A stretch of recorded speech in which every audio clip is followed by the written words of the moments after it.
What's going on? Fresh day, new video, new beginnings or endings for the twin cam, unfortunately. But today we are, after getting upgraded from the GTR to the Prius, this is the workhorse. So we have the back of it full of tools. We're going to head over to my father's friend Simon's house where the twin cam is, and we'll show you a look at that. We'll take from there. Now just arrived at what looks like a nuclear bomb site, out in the middle of God knows where.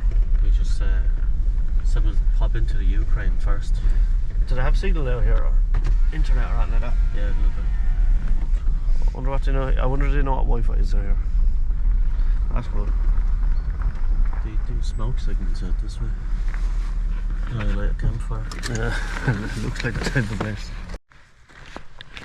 Tractor, of course, a little snot green micro. You know what? The colour is actually the very same as Cooper's car. Mad. So anyway, over here in behind this old Fiesta, which is pretty cool. Don't see these around anymore. They're kind of, it's like Ford just had a look at what the KP60 Starlet was doing and decided that we're going to do one fairly similar. But in here lies the good Ae86. Now Simon, my father's friend, he's the fellow who owns this garage, spray boat. Sorry, I'm still trying to come around, but he's already started stripping off a couple of bits. The likes of the bonnet and stuff. As you can tell, the car's been, how long has it packed up now? Half a year. So this car's been packed up about 6 months. Oh, it's sad to see, because last time I was in this car, it was going around Rose Green, same day James Dean was out, and I was absolutely pinned to the walls. If I can drop the clips, I'll drop them here. If not, that means I don't know what to do. So any normal twin cam, they'll all start to kind of go up along here and stuff, because as you can see, all this stuff gathered, and this is just where stuff sits. Inside the doors, here, and to go there, in here. Usually where door hinges are, the footwell looks like that there's a fucking mouse or something chilling out there. Yeah, the small bit of surface rust in the boot and around the structure is not too bad. We have to see what the pockets and stuff look like. We have to take off the bumper. What else? So basically the object, or the main point of this video, is to get this car stripped and get back to Ireland, then to fix my own car. But it's nice to come over here and share this experience with my father, because for the last few years he's been working on his twin cams and I've been in Ireland working on my twin cams, and we haven't got to actually do it together. So I'm not sure if this is slave labour or father son bonding, but yeah, it's one or it's not slave labour. It's one or the other. So yeah, I'm going to get stuck into this. So I'm not sure how much and what way I'm going to video, but I'm just going to do it and just need to tear into this, because as you can tell, we are in the middle of nowhere with limited tools. And I said to my father, does your man have a lift? And he goes, yeah. And this is a lift. Right, so we don't have one of those lifts. I had completely we were talking about two completely different things, but so we have a jack, we have axle stands, and we have a spanner set missing a size 10, and we're just going to make it happen. Just before I start stripping it, and I'll show you the inside. So back in the day when this was an old D1 car, obviously put the SR20 in, but see, they had to put a whole 180 lume and key. So, and do you know what's mad? I actually just had to buy one of these whole ignitions in, because I didn't have one for my 180, and you have one in your twin cam. If this car is any good like I know it is, it probably won't start, but you'll definitely be able to hear that lovely Walbro fuel pump. Just about, but she's still, do you know what, the car is still trying to live. I'd say she probably won't turn over, but oh my god.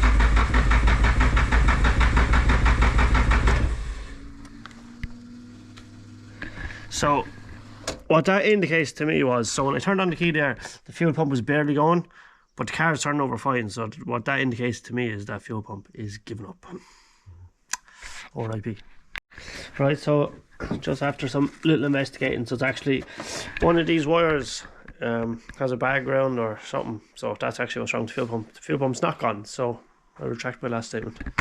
So while my father's outside taking off the wheels, I'm going to start stripping off the selector for the gearbox.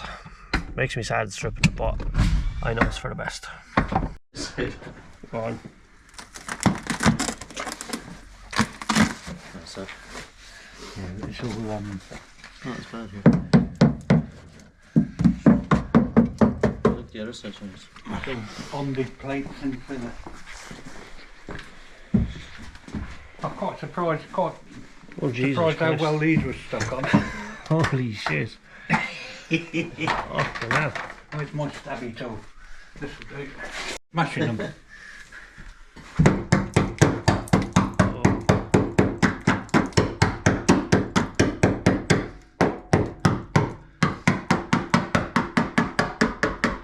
You ever in prison for shanking anyone? We won't bring up old stuff now. Looks like he's so experienced in this. That's crazy. Oh, I'm gonna have to get So just a little interesting fact, this is actually the mirror off the car. So basically this sticker here, we have a picture of the car drifting in Japan, which I will attach here because I can do that. So you can see this picture, you can see the rear view mirror in the car. So I was just interested because I was taking it down because I wanted to preserve it because it is starting to come off. So obviously it's better to preserve this because it's a piece of history. So I actually sent a picture on to my buddy Andrew Joyce, who currently lives in Japan, first choice, a lot of you might know him.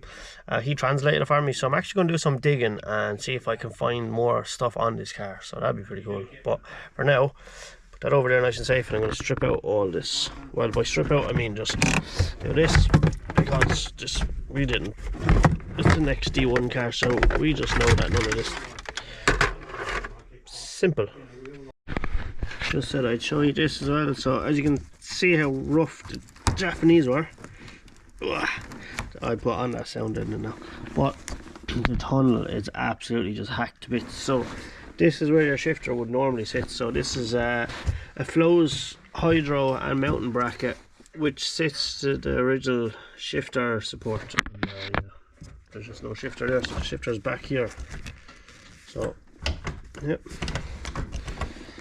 that's not fun. Alright, so I started taking the bolts off for the whole shifter unit, but this fucking bar is welded on to have the hydro in, so we can't get the other bolts. You could if you drop the box a bit, but it's just easier. Take off the two clips and just out the shifter. So now let's drain the gearbox oil. Alright, so I just drained out all the fluids, well, except the engine. Don't really want to drain the engine yet because the engine's going to be sat idle for probably the next couple of months, so don't really want to drain it because there's no point in draining it yet. But we'll have to drain the rad, but I'm going to take off all the bolts underneath before I drain the rad because I will get absolutely drowned. My father's underneath there. I'm as wake as water. He's as wake as water, tell the truth. He's getting off the prop shaft and then we're going to pull out the gearbox and then start trying to figure out that spaghetti of a wiring loom, I suppose. But in fairness, with the limited tools we have, making good progress, so that's always a good sign.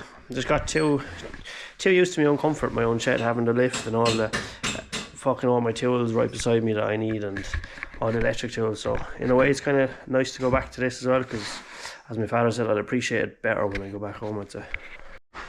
Right, so after much hardship for the last literally hour trying to get the bolts off the downpipe, we got two off, but I cannot get the inside one whatsoever. So I ended up struggling, but we got all these lads off here at the back of the turbo. So I'm going to drop the father's just jacking the axle, take pressure off the exhaust, take off two hangers, and then this out, go in, loosen all the gearbox bolts. I'm ready, born ready.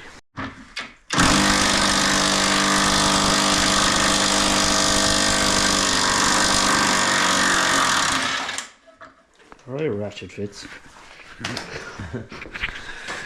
Anyway, so we got the gearbox out. Absolute hardship. I was expecting that. So usually I don't put in the top right hand bolt so I can get out these gearboxes faster, because this is my father's car.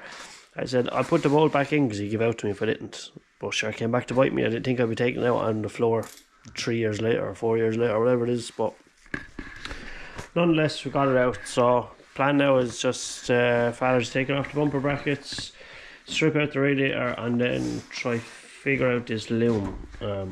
Just gonna pull it back piece by piece because it's just, anyone knows Japanese cars, they know what way they wear them. They're just whatever wires can possibly go together. So you try figure that out. Right, so you can tell we got busy again.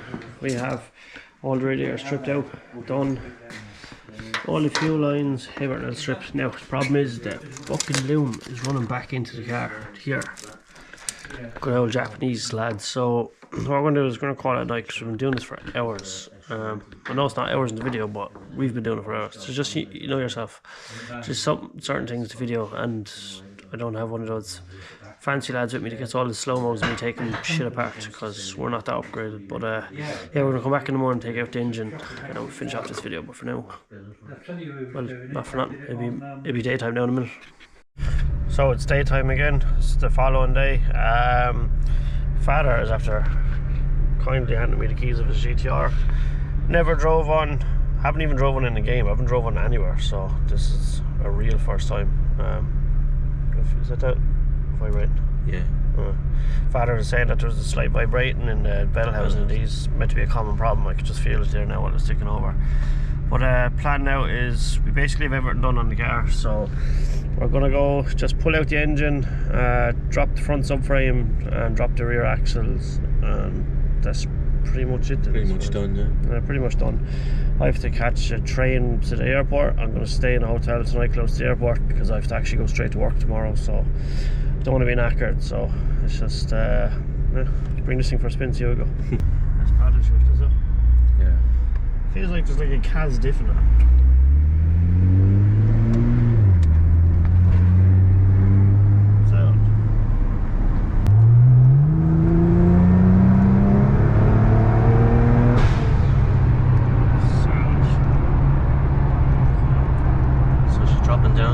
It's dropping down in auto, yeah.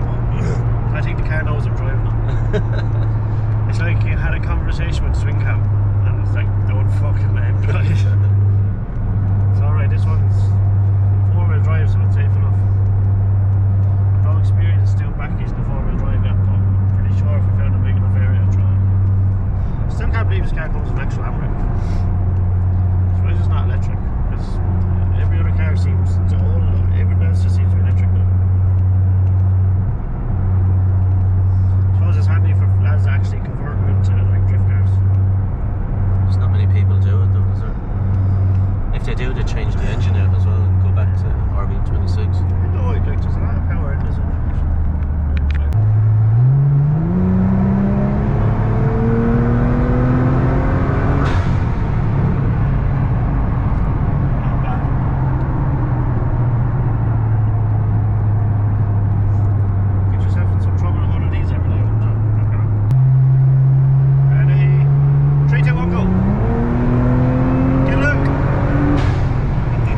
Chance in all fairness. Too fast for these lads.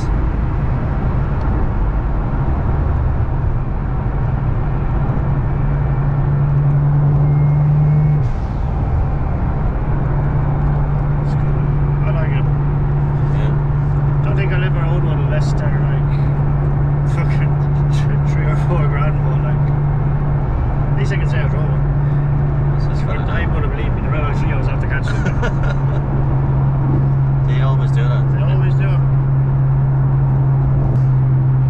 always have cunts trying to push you on every day you drive this thing.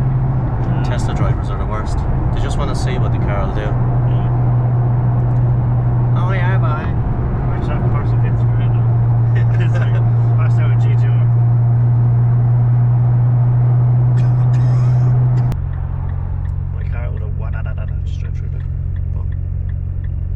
Yeah, when you've no clutch, and especially the way I feel like I just pop out gears on. Yeah. Alright, so finished to spin the GTR. May or may not have broke the gearbox. Upon further investigation we'll find out, but I think I didn't, so be alright. So we're back in Simon's garage here with the Ae86. So what's happening now is the oil relocation kit lines are off. The starter lume is disconnected, the alternator lume is disconnected.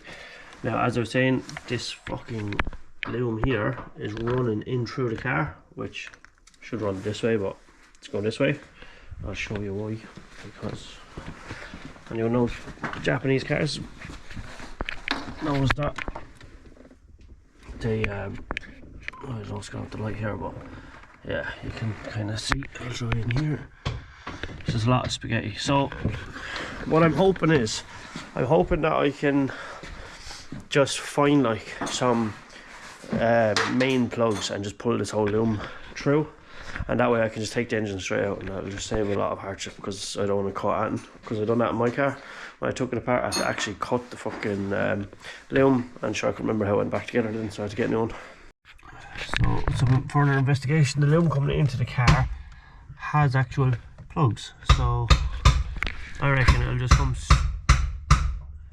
Watch him.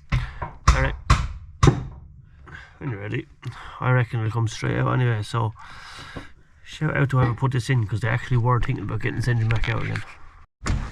So it turns out that wires I was taking out was just for the fucking alternator and starter lume, and this is the rest of the lume. We're out here running in here, over here into the epoxy power FC commander. So I think I'm gonna have to disconnect the lume out in the bay, because fuck this. Drop the fucking camera in a minute. Right, so that literally like took 2 seconds. I had no way I thought that was gonna be hard. Turns out it was easy. I just thought when I was doing this four-corner, it was telling me that there was something was a cunt to get it here. I don't know, maybe that part is chopped off this, I don't really know. But now just loosen off the engine mounts, strap up the engine and get the engine out of the car. Right, so everything's disconnected. Pulled this old mining machine by the looks of it. Say nothing about mine, my crane. Crane operator here. Yeah, it is. You're some operator, alright. So anyway, pull this thing out of the rubble outside. Amazingly, it still works, thank God. So we will be able to get the engine out. So I'm just going to set up the camera and we'll get the baby out.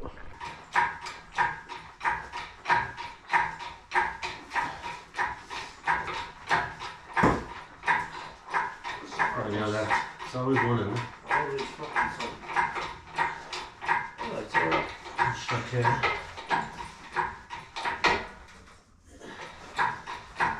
Right. Yep.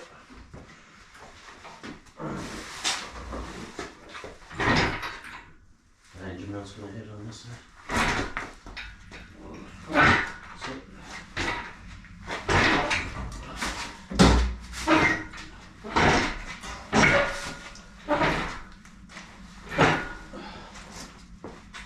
Yeah. Should actually leave it there if we can set up a picture. Oh yeah. That's yours. Like this. One sec. You hold that like that, and I'll turn that on to picture mode. Yeah. So, right, so just like that, the heart is out. Have to say, definitely one of the most reliable SR20s in the whole world. From my experience, anyway, this engine has just never ever skipped a beat. No. It's nearly a shame to do that with it. So I'm better off not doing that. There might even be a steel crank in there. Yeah, in Japan they reckon don't even open the oil cap. You leave out all the magic. So don't leave out the magic when I go back to Ireland. Oh, wow. And as for the bay, yep, this car done some bad shit let's say. Every look at the chassis, like the tunnel is absolutely just bit to pulp. Just all mashed in here. I'd say this thing done some serious shit. At the minute I'm actually trying to do a lot of research back into this car, so hopefully I'll start uncovering a lot more stuff and I can show you this car's past, which will be pretty cool. But for now we're just going to start dropping the front and rear axle, and say we're probably not too bad at that then, because I have to head off in a couple of hours. I'll keep you up to date with videos until I have to give my shout back to show me how to put it all back together. Exactly. My father has his own channel, Mark 1 Fitzy. Yep. I'll drop it in the link anyway. But yeah, so just gonna start pulling out this shit. Right, so as you can tell, axle is now out, which was actually not that bad. It's probably actually safer doing it this way than the way we do it with the gearbox jack on the lift, because the thing is still off up in the air. At least when you do it this way, it's kind of straight to the floor. It's not too bad. Underneath the car is grand, just usual spots, but yeah, just front subframe now, and very, as much as I can do, and Father and Simon can handle the rest of the interior and stuff like that. You know what happened there? My GoPro just decided to turn itself off. So what I'm going to do now is just start bolting out the tops of the BCs and the subframes. Right, I started experiencing some technical difficulties there. Battery, said the battery was gone dead, but it's 30% left, so I don't know, I just changed it out anyway. But as I was saying, yeah, I'm going to drop the subframe out, and that's hopefully me finished. Right, so just like that, subframe's out, engine's out, car is feeling so sorry for itself, but it's done. Well, from me it's done. From what I need to do is done anyway. So plan is now I am going to go change out my work clothes because I smell like fucking shit. I smell like gear oil. Everyone knows the strongest smelling oil in the whole world. Gonna go get change. Gonna spend some time with my little brother and sisters. Then I'm gonna catch a train, catch a flight, head back to Ireland, and then go to work when I land. So hopefully you enjoyed these last two videos. Hopefully this video's not after dragging out too long. So you know what to do. If you like what you see, like, comment, subscribe. Good luck.